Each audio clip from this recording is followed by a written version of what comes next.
Anxiety. Hi, I'm Anna of Ventana Photography and we're playing This or That. Autumn or spring?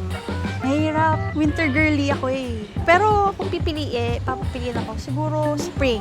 Para very colorful. May flowers. Tapos yung weather sakto lang. Gym.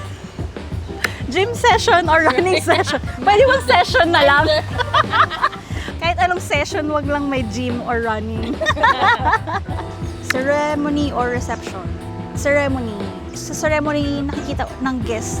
Una yung bride. In awe silang lahat. Sa suot ng bride, sa yung beauty nung, saka yung grace nung bride pag naglalakad sa aisle. Feeling mo meron silang spotlight na dala kasi nag-shine sila. Planned itinerary or spontaneous? More on planned itinerary ako. Gusto ko lang alam ko yung mga gagawin for that day. Medyo anxiety.